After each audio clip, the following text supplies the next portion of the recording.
Allah berikan kita nikmat yang banyak, seperti nikmat umur, nikmat iman, nikmat sehat, dan nikmat empat. Alhamdulillah ini kita bisa sama-sama berkumpul di tempat ini dalam rangka di kegiatan salah satu rekan kita, yaitu dalam acara diseminasi budaya positif. Salah satu tugas yang beliau kerjakan dalam rangka mengikuti calon guru penggerak di tahun 2022 sampai sekarang. Baik Bapak Ibu berbahagia, mari kita ikuti kegiatan ini. Kepada Ibu Fitri SPD disilakan. Assalamualaikum warahmatullahi wabarakatuh. Izin berdiri Bapak-bapak dan Ibu sekalian. Alhamdulillahirrahmanirrahim. Bismillahirrahmanirrahim. Alhamdulillahirrahmanirrahim. Assalamualaikum warahmatullahi wabarakatuh. Yang terhormat Bapak Kepala K3S, yang terhormat Bapak Pengawas Pembina SD Bapak Syaiful Sori, yang terhormat Bapak Perwir, Bapak Muhammad, dan rekan-rekan Bapak Ibu guru hebat sekalian. Alhamdulillah, pertama-tama saya ucapkan terima kasih atas kesediaannya berada di sini, dan saya juga terima kasih kepada tuan rumah Sohibul Baik Pak Agus Priantono yang telah mengizinkan saya untuk menumpangkan istilahnya tempat untuk saya melakukan tugas saya sebagai calon guru penggerak.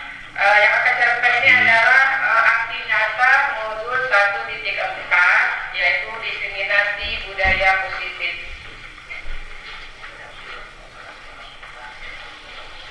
Untuk tugas ini saya ditugaskan untuk membuat video dan nantinya akan diupload ke LMS saya. Mudah-mudahan ini bisa saling berbagi lah. Saya tidak bisa mengatakan saya berbagi ilmu karena juga saya masih belajar berbagi cerita. Mudah-mudahan ini bermanfaat untuk saya dan untuk kita semuanya. Amin. Kalau begitu silakan Pak Agus kalau sudah.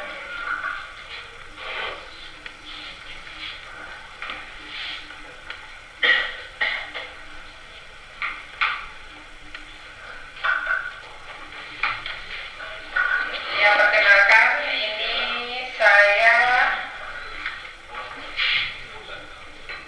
Ini adalah Bapak Ibu aksi nyata nomor 1.4, yaitu budaya positif. Saya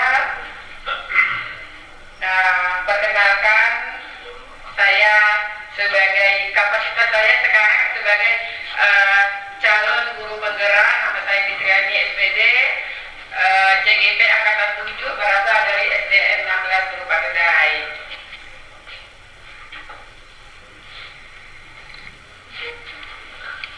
Untuk selanjutnya, ini mungkin agak lama slide-nya. Ini adalah tujuan dari program guru penggerak Bapak Ibu. Yang pertama adalah memiliki kematangan moral, emosional, dan spiritual untuk berperilaku sesuai dengan kode etik, mengembangkan diri dan guru lain dengan fleksibel, berbagi dan berkolaborasi secara mandiri, merencanakan, menjalankan, merefleksikan, dan mengevaluasi pembelajaran yang berpusat pada murid, berkolaborasi dengan rekan guru, orang tua, dan komunitas sekolah untuk mengembangkan sekolah dan kepemimpinan murid. Dan selanjutnya adalah mengembangkan dan memimpin upaya mewujudkan visi sekolah yang berpihak pada murid pada level dengan kebutuhan komunitas di sekitar sekolah. Sebenarnya ini slide-nya ada judulnya, yaitu adalah tujuan dari guru penggerak.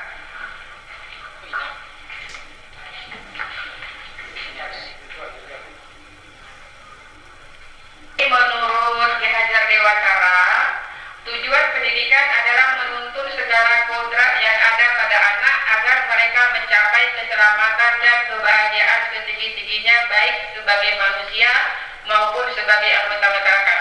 Jadi tujuan dari pendidikan ini adalah menuntun Bapak Ibu. Jadi setiap anak mempunyai kodratnya, yaitu ada dua, kodrat alam dan kodrat zaman sebenarnya. Cuma ini saya persingkat aja.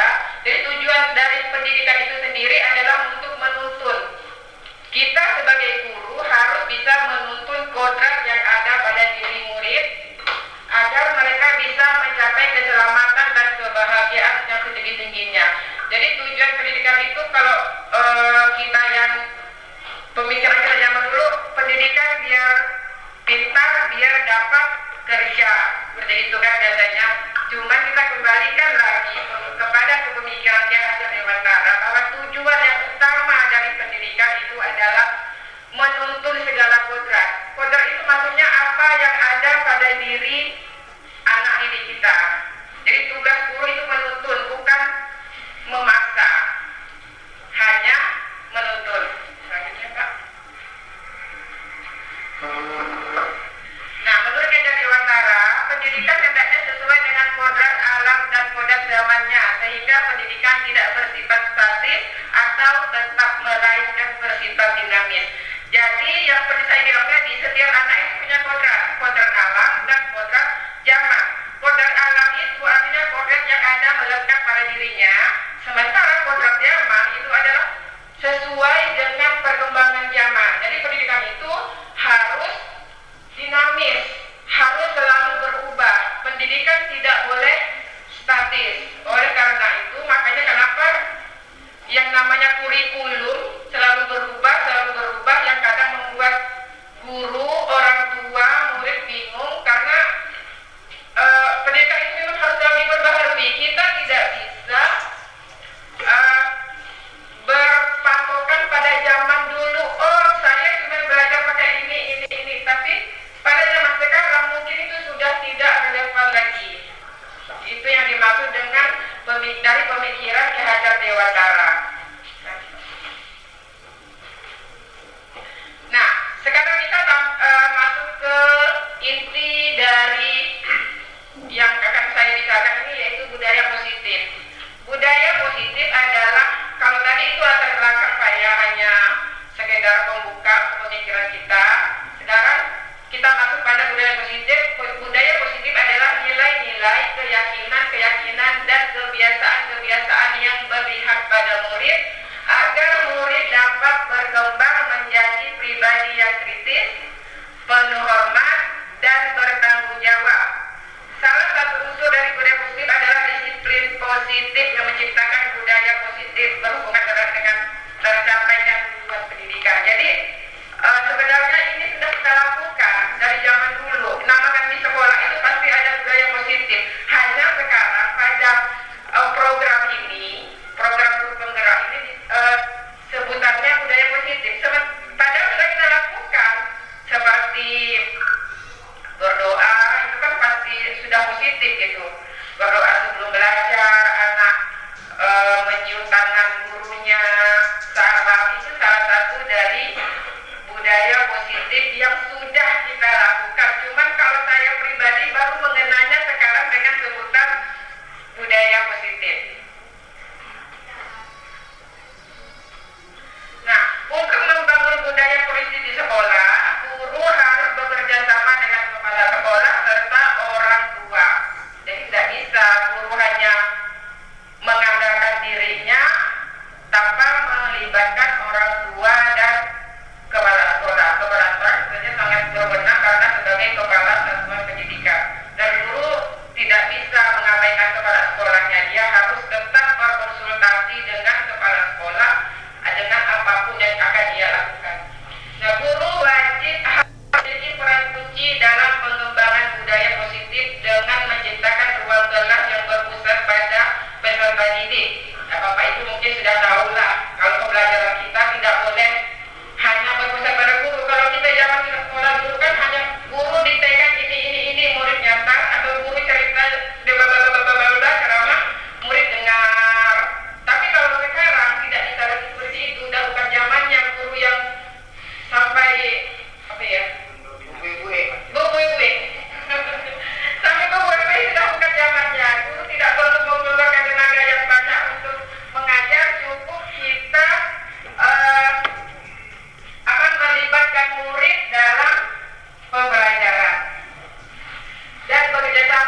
dalam penerapan disiplin positif ini sama dengan yang di atas Bapak Ibu guru sekalian.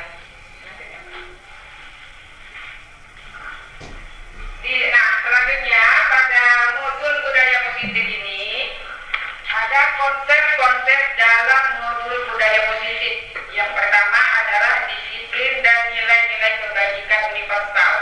Jadi dalam budaya positif itu ada disiplin dan ada nilai-nilai kebajikan. Seperti yang sudah kita tahu semua, nilai kebajikan itu sering kita laksanakan di sekolah kita, seperti anak salam sebelum belajar, salam sebelum pulang, mencium tangan Bapak Ibu gurunya, ya kan Bapak Ibu ya. Dan mungkin di sekolah lain ada tradisi lagi yang tidak dimiliki oleh sekolah yang lain. Mungkin di sekolah saya tidak memiliki, tapi di sekolah Pak Kris punya budaya positif dan nilai-nilai positif itu bisa fleksibel. Hukuman, konsekuensi dan restitusi.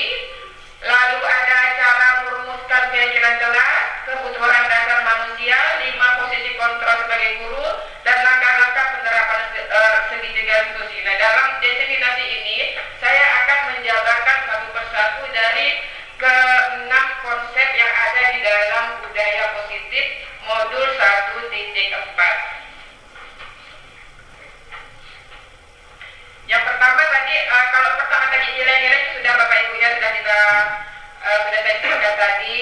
Nah, sekarang contoh budaya positif di sekolah: masuk sekolah tepat waktu, lalu memakai seragam sesuai ketentuan, menaati peraturan sekolah, mengerjakan dan mengumpulkan tugas tepat waktu, datang ke sekolah tepat waktu, belajar dengan tekun, mengikuti upacara dengan hikmat, menghormati guru dan seluruh warga sekolah. Ini hanya sebagian saja, tapi tidak saya tuliskan semuanya karena saya yakinnya Bapak Ibu guru sudah tahu sangat pasti dengan apa yang ada di contoh sikap positif yang ada di sekolah. Ini hanya sebagiannya saja. Nah, nilai-nilai kebajikan universal meliputi hal-hal seperti keadilan, tanggung jawab, kejujuran, bersyukur, lurus hati, berprinsip, integritas, kasih sayang, rajin, komitmen, percaya diri, kesabaran, dan masih banyak lagi. Masih banyak lagi yang tidak bisa saya sebutkan yang ada pada kultur kita. Kita Indonesia kan tentu saja kita tahu bahwa terdiri dari begitu banyak ragam suku bangsa dan pasti juga punya banyak kebudayaan positif yang kita miliki.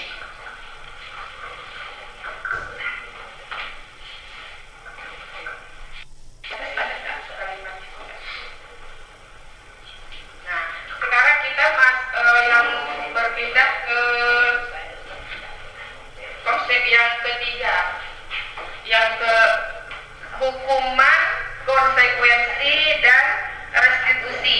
Saya juga baru pertama ini dapat materi ini, hukuman, konsekuensi, dan restitusi. Hukuman seperti kita ketahui adalah cara untuk melakukan pengarahan agar tingkah laku bisa sesuai dengan perilaku secara umum. Mengingat sebuah hukuman diberikan jika tingkah laku yang tidak diharapkan ditampilkan di depan umum. Jadi kita biasa nih kan ngasih hukuman. Biasa kita menyebut ada hukuman, ada reward. Saya pernah ditegur sama pengajar saya kan diskusi. Saya bilang kalau misalnya suatu masalah seorang anak sudah tidak bisa kita tangani lagi, gimana, apakah boleh dikasihkan hukuman? Katanya seperti itu. Saya menjawab, bisa saja kita memberikan hukuman, tapi saya ditegur, Bu, hati-hati menyebutkan hukuman. Karena setelah kita pelajari, ternyata hukuman itu tidak efektif, Bapak Ibu. Pernah kita membuat survei anak, kita melakukan kesalahan, lalu kita beri hukuman. Kita kan maksudnya hukuman itu untuk memberikan efek jerah kan, efek jerah biar anak tidak masuk lagi, tapi paling cuma sebentar. Saya pernah punya pengalaman anak tidak ngerjakan PR, terus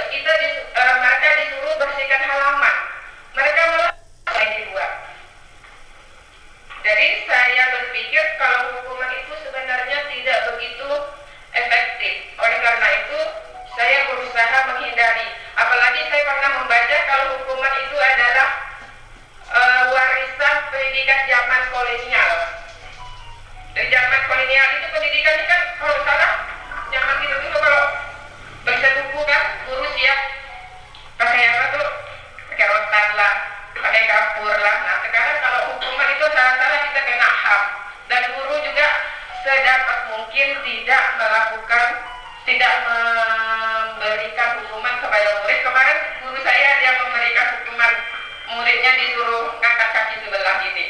Lalu saya bisik, Pak maaf, ini saya bilang tidak bolehkan lagi ada hukuman. Ini disebut dengan pendidikan warisan zaman kolonial. Tapi itu teori. Cuma kalau praktek, kadang kita ini kan manusia Bapak Ibu kan. Gurunya udah capek, tengok muridnya yang bebal, bertingkah, berkali-kali tak mau dikasih peringatan, tak mau, mati juga. Nah, tapi ini baru apa ya, wacana atau apa, mungkin penerapannya belum bisa kita laksanakan 100% untuk tidak memberikan hukuman. Cuman saya semenjak ini berusaha sedapat mungkin untuk menghindari hukuman itu. Nah, bagaimana yang kedua itu adalah konsekuensi. Konsekuensi adalah perilaku yang berfokus mengajarkan anak bagaimana bertingkah laku lebih baik dan untuk kedepannya.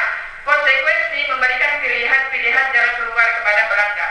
Jadi kita punya pilihan. Kalau kita dilarang memberikan hukuman, kita harus memberikan konsekuensi kepada murid. Jadi kita harus menawarkan seperti ini. Oh gini loh nak, kalau kamu melakukan kesalahan ini, maka konsekuensinya kamu akan dapat ini. Misalnya, kalau kamu tidak mengerjakan PR, nah ibu tidak memberi hukuman, tapi nanti konsekuensinya apa? Kamu tidak bisa belajar, kamu tidak bertambah pengetahuannya, seperti itu. Jadi tugas guru itu seperti memberikan pengertian. Tidak boleh lagi memberikan hukuman, tapi menjelaskan konsekuensinya dari tindakan apa yang telah dilakukan. Dan yang terbaru, saya tidak mendapat restitusi. Mungkin Bapak Ibu sudah sering mendengar restitusi. Kalau saya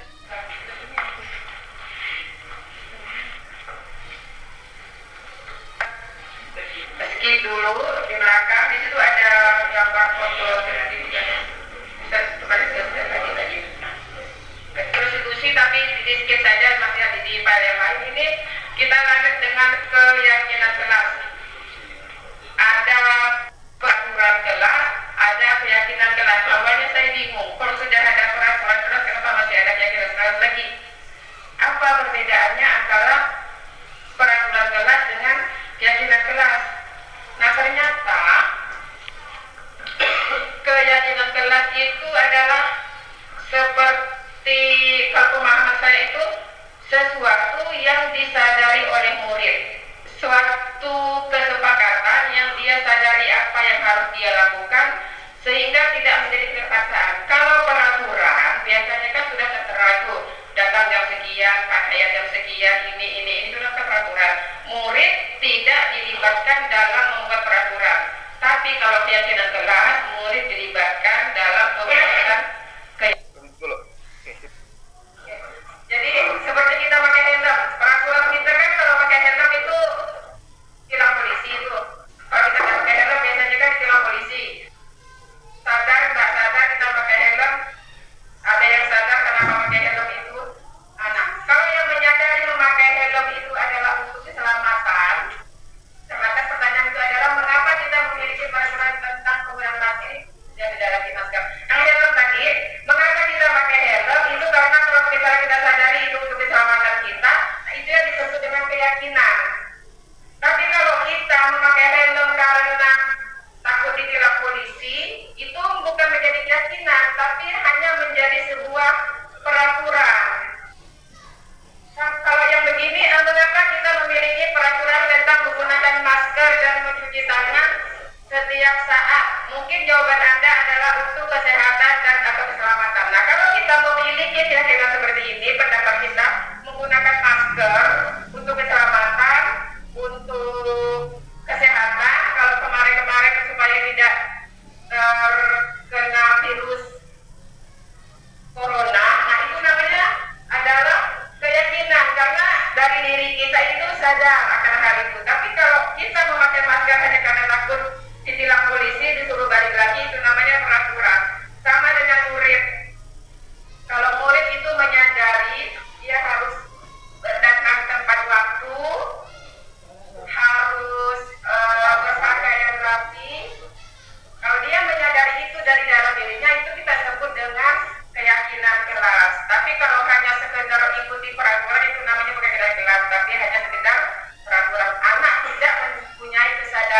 dalam dirinya.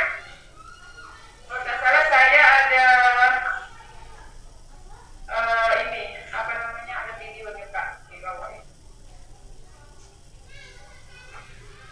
Membuat video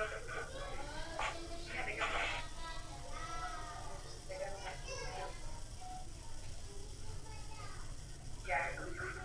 Nah ini karena kecil tulisannya, ya keyakinan kelas namanya Pak. Kita menyebutnya keyakinan kelas. Jadi di sini anak-anak saya ini menulis satu tidak boleh bawa HP, yang lain ada menulis berpakaian rapi, ada lagi yang tulis datang tepat waktu, dan kurang lebih dengan peraturan kelas. Cuman kita membuatnya secara bersama-sama, dan kita sebut dengan keyakinan kelas. Ini dan biasanya ini bukan hanya di kelas saja, dalam forum ini pun kita bisa buat keyakinan juga. Oh, kita aturan seperti apa? Bisa kita kan mau ada rapat, kesepakatnya seperti apa dulu nih, datang jam berapa, selesai jam berapa.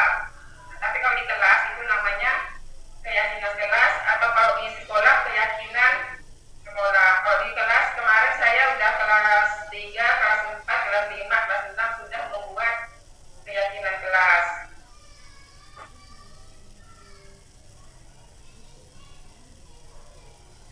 Selanjutnya ini adalah materi yang tadi keyakinan kelas. Kita berlanjut ke 5 kebutuhan dasar murid. Kebutuhan dasar manusia atau murid. Nah, dalam modul 1.4 ini saya juga mempelajari tentang 5 kebutuhan dasar manusia menurut William Glasser dalam Joy Story. Manusia memiliki kebutuhan dasar yang harus dipenuhi agar memperoleh kehidupan yang sejahtera. Murid bisa sekolah dasar, murid usia sekolah dasar dan lebih tua. Jadi setiap manusia punya kebutuhan dasar. Kalau ini yang lingkupnya kita memberikan sebagai murid, ini kebutuhan dasar yang dimiliki oleh murid. Yang pertama, murid itu mempunyai kebutuhan untuk bertahan hidup atau survival. Jadi murid juga punya kebutuhan bertahan hidup, bukan cuma kita yang punya kebutuhan bertahan hidup. Kebutuhan bertahan hidup atau survival adalah survive, bisa kita sebut. Bagaimana bisa survive adalah merupakan kebutuhan yang bersifat fisiologis untuk bertahan hidup, misalnya kesehatan, rumah makan. Kalau kita dulu belajar IPS bisa disebut kebutuhan dasar manusia ada 3: primer, sekunder, tersier. Nah, sekarang kalau kebutuhan bertahan hidup ini yang primer: sandang, pangan, papan. Nah, sandang itu pakaian, makanan, dan rumahan. Itu kalau zaman kita SD. Sekarang ini kebutuhan untuk murid kita. Contoh kasus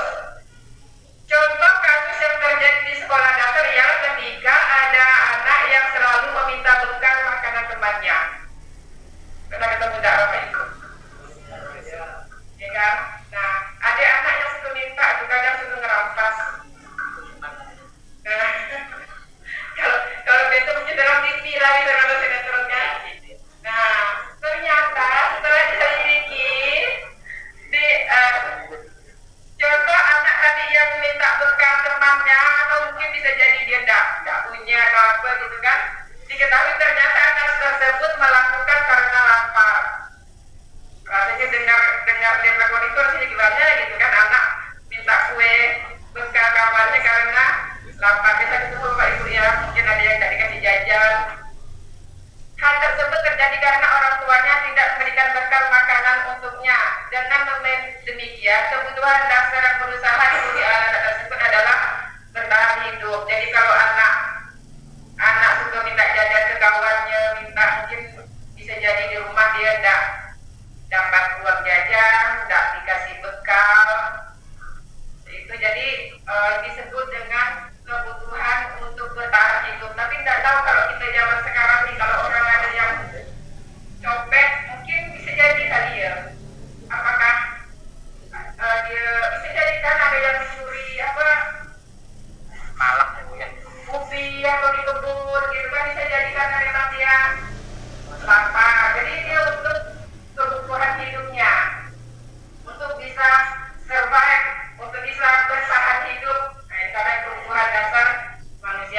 anak kecil tadi supaya dia itu dia karena dia lapar, dia enggak mungkin dia enggak nakal, dia enggak punya jiwa untuk memalah, hanya supaya dia bisa hilanglah laparnya gitu. Kalau anak kecil mungkin masih bisa lah kita maklumi.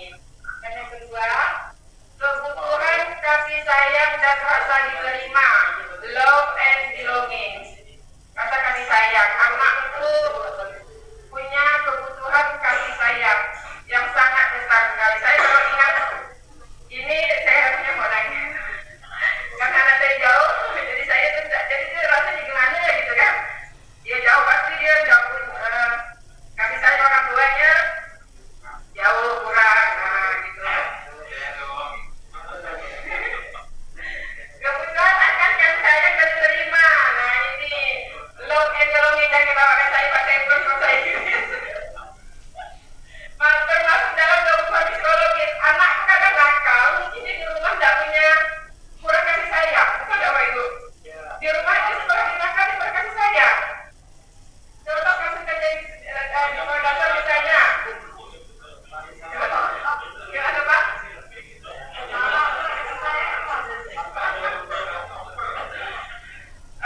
Misalnya ketika seorang anak yang membuat masalah untuk mendapatkan perhatian dari teman, guru maupun orang tuanya, maka kebutuhan yang dipenuhi oleh anak tersebut ialah kebutuhan akan kasih sayang atau rasa diterima. Biasanya perhatian kan Bapak Ibu, tidak perhatian agak lah. Apalagi saya jadi di rumahnya broken home.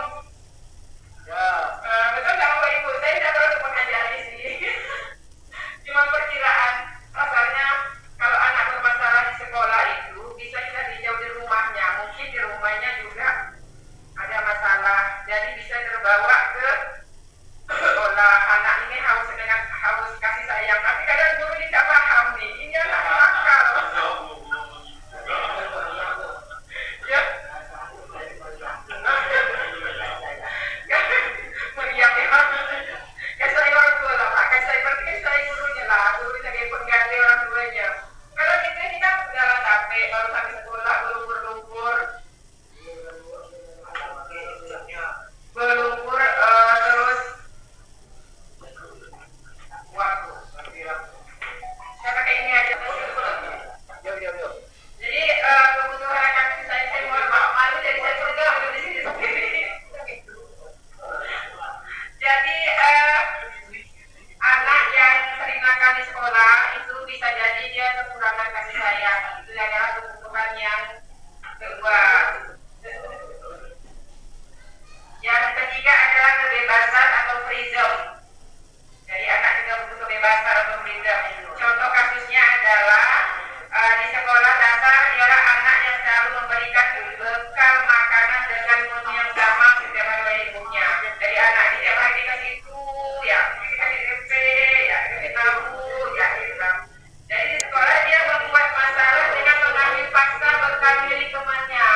takut dan menuruti keinginannya.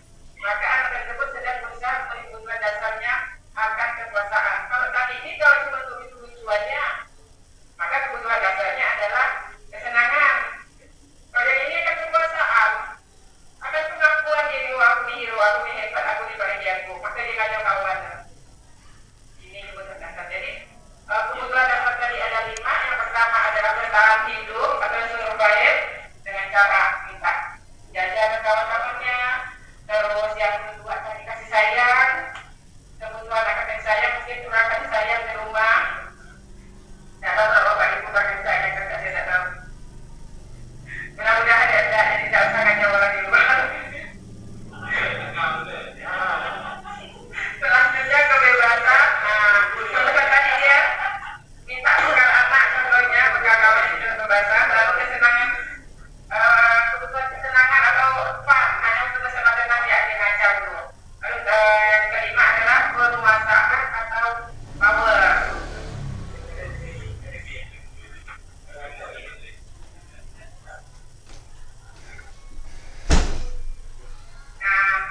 Selanjutnya adalah kita masuk ke restitusi.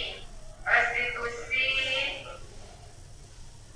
dalam buku Restructuring School Discipline tahun 1988, Diana Gosen menyatakan bahwa guru perlu meninjau kembali penerapan disiplin dalam ruang-ruang kelas mereka selama ini.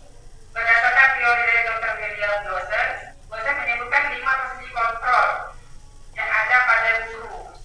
Jadi kita ini punya 5 posisi kontrol, Bapak Ibu. Saya juga baru tahu punya 5 posisi kontrol. Apa tuh?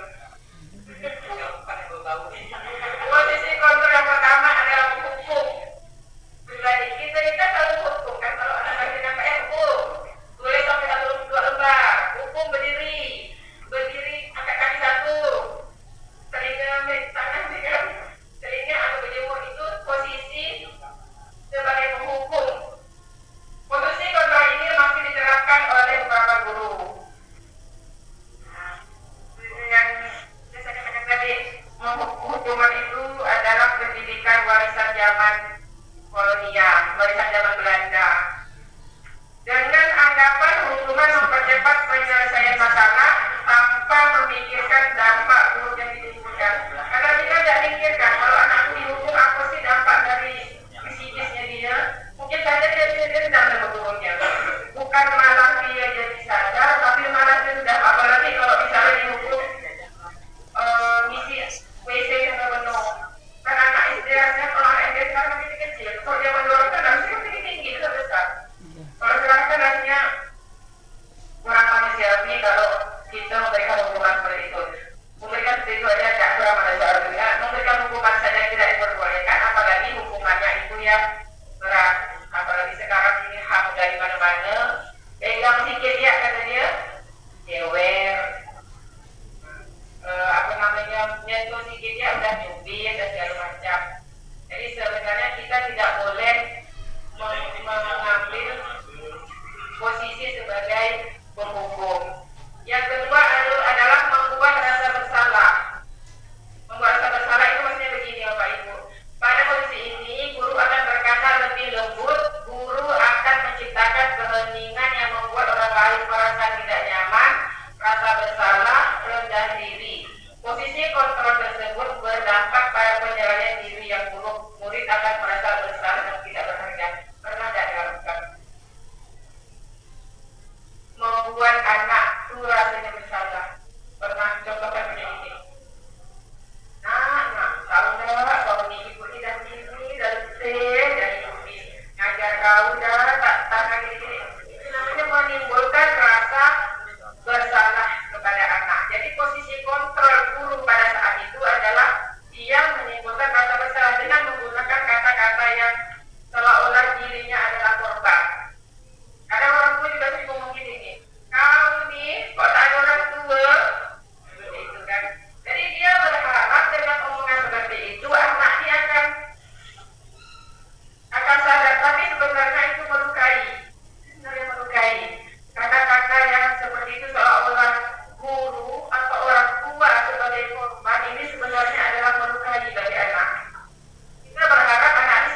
ketiga ialah sebagai teman. Nah ini kalau guru sebagai teman bisa bisa tidak diberikan di dalam kata ya Bapak Ibu ya.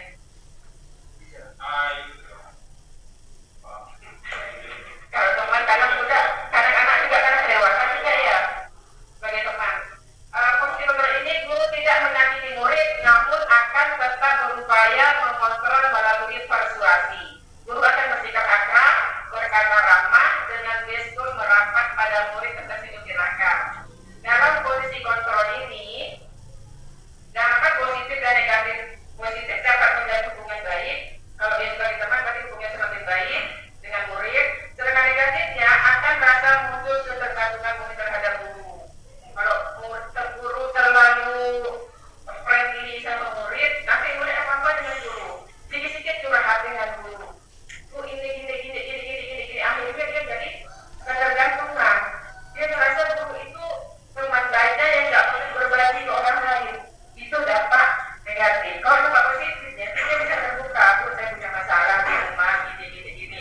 Kalau positifnya, tapi segala sesuatu pasti ada yang negatif, pasti juga ada yang negatif, yang positif. Jadi pandai-pandailah kita mengambil peran.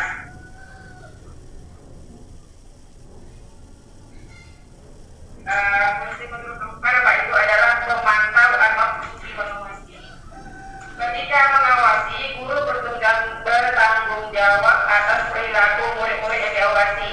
Fungsi memantau berdasarkan peraturan-peraturan dan konsekuensi dengan menggunakan sanksi atau konsekuensi. Guru dapat memisahkan hubungan pribadi dan murid.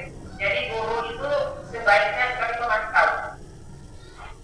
Kalau ada apa-apa dengan murid, dia artinya dia tidak menghukum, tidak menjadi teman, karena dia juga harus bisa menjadi pemantau atau mengawasi. Selanjutnya posisi kontrol terakhir yaitu manajer. Manajer apa ya? Manajer. Posisi di mana guru melakukan sesuatu yang bersama murid, mempersilakan murid tanggung jawab perilakunya, mendukung murid agar dapat menemukan solusi atau permasalahan sendiri. Jadi guru bukan hanya manajer saja perusahaan, tapi dia juga harus mengambil posisi kontrol sebagai manajer bagi murid-muridnya. Nah, jadi Bapak Ibu guru, jadi tadi itu posisi kontrol itu ada 5. Yang pertama sebagai penghukum, jadi mudah-mudahan sedapatnya lah kita hindari sebagai penghukum. Yang kedua tadi sebagai merasa bersalah, itu juga kalau bisa kita hindari karena berdampak anak akan menjadi sensitif. Terusnya ada juga kita ngomong hal yang dimana anak lalu berenang-renang air matanya kan gara-gara omongan kita kan tidak bagus untuk perkembangan jiwanya. Lalu sebagai teman, kadang guru bisa harus jadi teman bagi muridnya. Selanjutnya yang keempat sebagai pemantau, yang kelima sebagai manajer. Jadi pemantau murid dan manajer. Nah, kalau ini tadi segi tiga sebutkan di atas, yang selesai pertama, segi tiga restitusi merupakan sebuah strategi yang dapat dilakukan sebagai proses menciptakan kondisi menuntun murid untuk memperbaiki kesalahan-kesalahan mereka lakukan.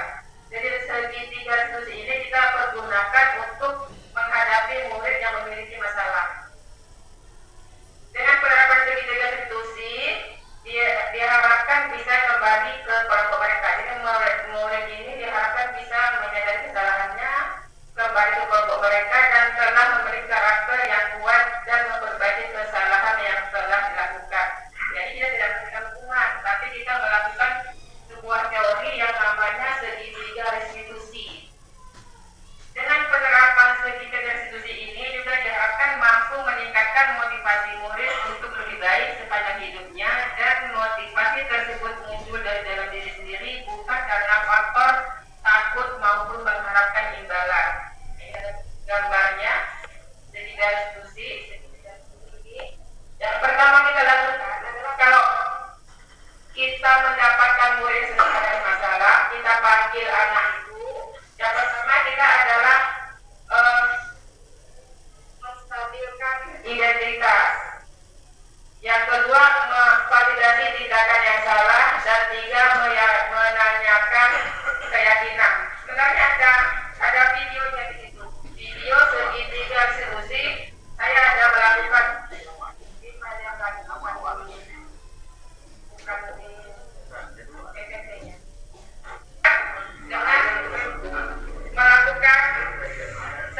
tiga diskusi.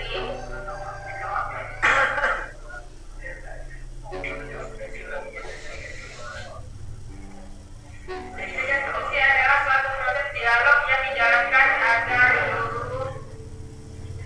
Nah, penerapannya ini Bapak Ibu, langkah-langkahnya tadi, melestarikan identitas, memvalidasi tindakan yang salah, dan menanyakan keyakinan.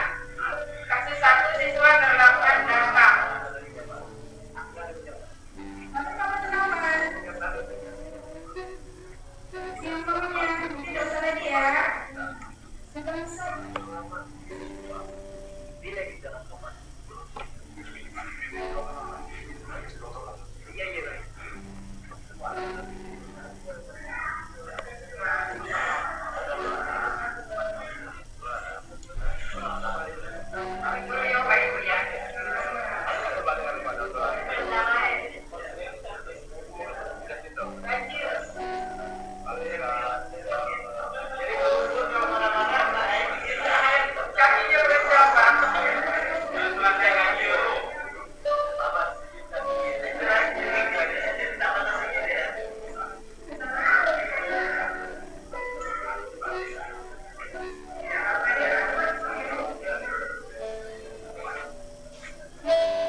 keyakinan kelas. Ayo, yang sebelah sana juga berkeyakinan kelasnya. Siapa yang sudah? Ayo. Sudah, sekarang sudah. Ayo, ditempelkan di sini. Tempelkan di sini. Ayo, tempelkan di kertas kartonnya. Nah, boleh, enggak berurutan juga enggak apa-apa, asal tempel.